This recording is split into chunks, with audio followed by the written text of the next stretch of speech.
Baruch haba b'Shem Adonai, Yeshua Kai. Orang yang mulai belajar bahasa Ibrani pasti segera akan dikenalkan dengan apa yang disebut sebagai schwa, yaitu dua titik vertikal yang diletakkan di bawah sebuah konsonan. Ada 8 aturan mengenai schwa itu, kapan ia mesti berbunyi dan kapan dia mesti diam atau bisu. Kali ini saya tidak akan membuat penjelasan secara gramatikal, melainkan akan merangkumnya dalam sebuah cerita. Cerita ini dibuat berdasarkan analogi atas hidup manusia sendiri. Kadang dalam hidup ini kita menemui atau menjumpai dua orang yang bersahabat sangat akrab. Demikian pula kata dan schwa itu saya anggap sebagai dua teman yang sangat akrab. Si schwa itu akan selalu menemani si kata dalam perjalanan hidupnya, dari kata itu lahir, di tengah hidup si kata, dan di akhir hidup si kata. Jadi kisah ini dibagi dalam 3 bagian, yaitu di awal kata, di tengah kata, dan di akhir kata. Mari kita mengenal dulu kata-kata yang akan kita gunakan. Pertama, untuk bagian awal kata, kita akan menggunakan kata Bereshit. Bereshit artinya pada permulaan. Itu adalah kata pertama dari kitab Kejadian, Bereshit bara Elohim, et hashamayim ve'et haaretz. Pada permulaan Allah menciptakan langit dan bumi. Lalu untuk bagian kedua, yaitu mengenai schwa di tengah kata, kata-kata yang akan kita gunakan yaitu mismor atau mazmur, lalu usnei artinya dan kedua, lalu isteka artinya istrimu, lalu hamaorot artinya penerang-penerang, dan terakhir halelu, yaitu kata imperatif yang berarti pujilah. Untuk bagian ketiga, yaitu mengenai schwa di akhir kata, kata yang kita gunakan adalah melech, raja, dan kos, artinya kebenaran. Nah, kita mulai dengan schwa di awal kata.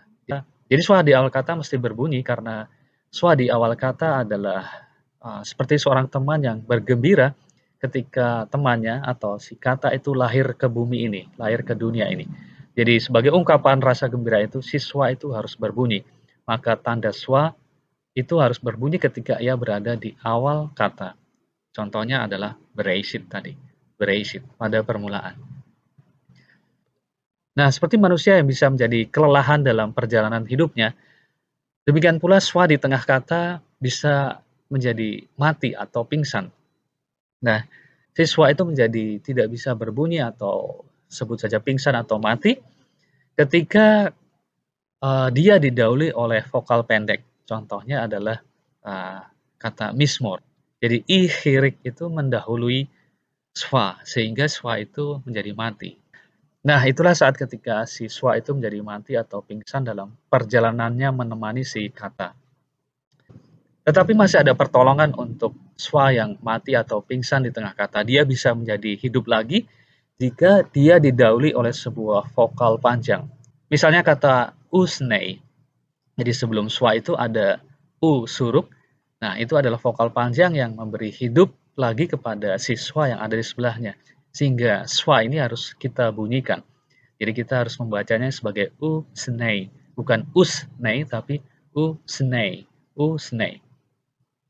Yang kedua, siswa itu di tengah kata yang pingsan atau mati suri tadi bisa dihidupkan lagi jika ada kembaran siswa itu sendiri atau biasa disebut sebagai konsekutif schwa. Jadi ada dua schwa berturut-turut.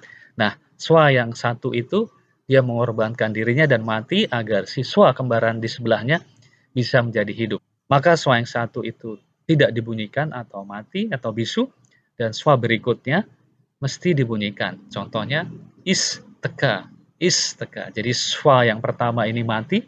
Nah, dia berkorban supaya kembarannya siswa yang satunya itu bisa hidup. Maka kita harus membacanya sebagai isteka. Isteka.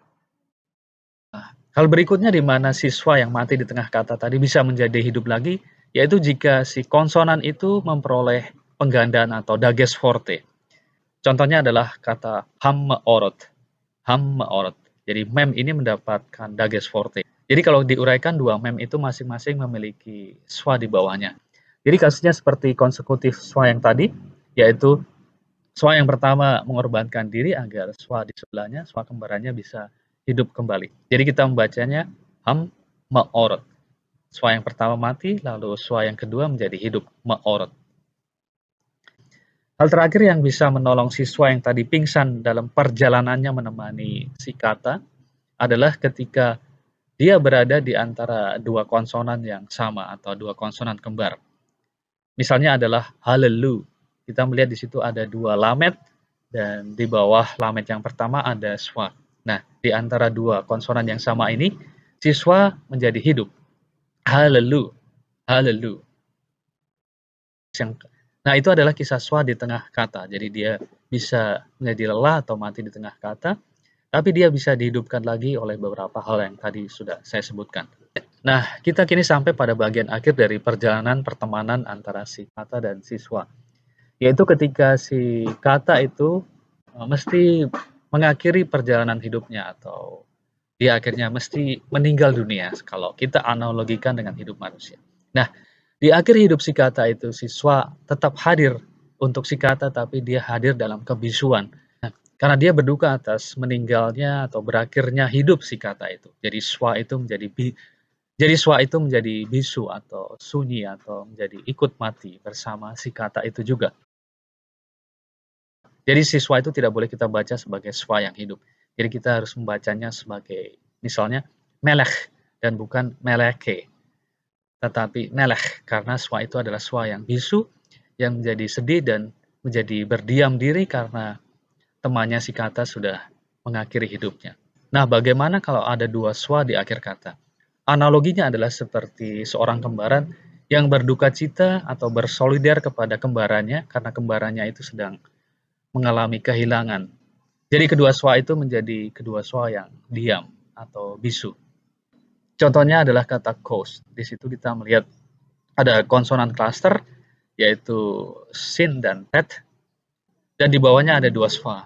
Nah, dua swa itu adalah dua swa yang diam atau dua kembaran swa yang sedang berduka atas berakhirnya hidup sebuah kata.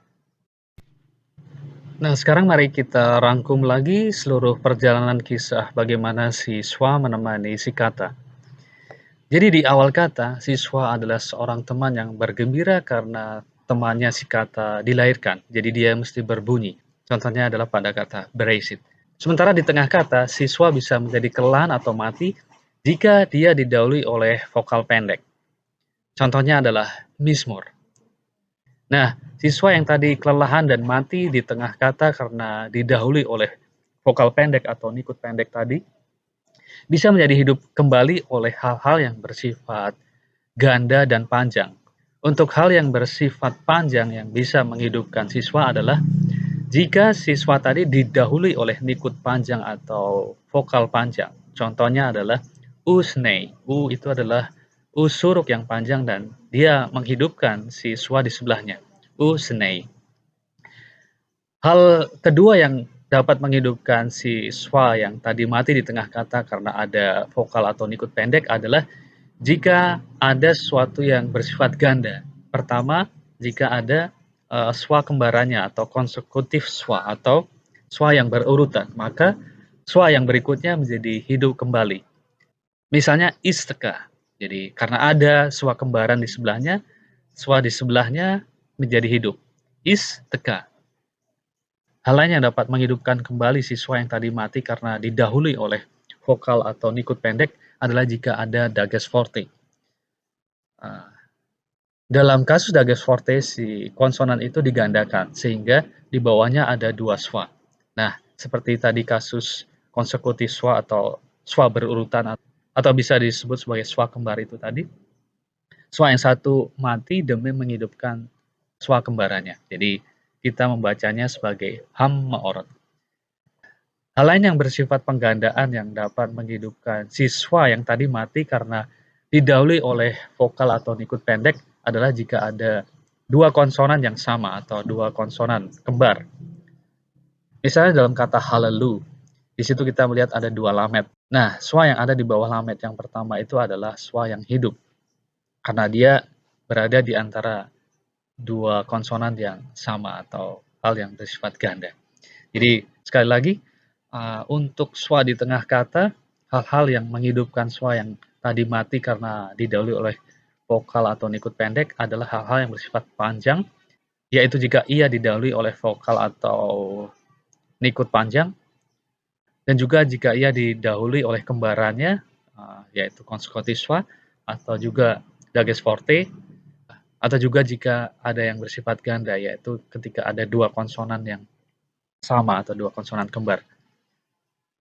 Nah, hal terakhir adalah schwa di akhir kata. Schwa di akhir kata menjadi diam atau bisu karena temannya si kata itu menjadi mati atau mengakhiri perjalanan kisah hidupnya. Jadi schwa menjadi berduka dan dia harus menjadi diam. Juga termasuk jika schwa itu ditemani oleh kembarannya, kedua schwa itu menjadi schwa yang diam, schwa yang bersolider dan diam dan tidak bersuara karena terjadinya kematian hidup si kata. Mungkin ini suatu yang sedikit agak lucu, tapi semoga dapat membantu kita semua untuk mengingat aturan-aturan mengenai schwa itu tadi. Yes, wahai.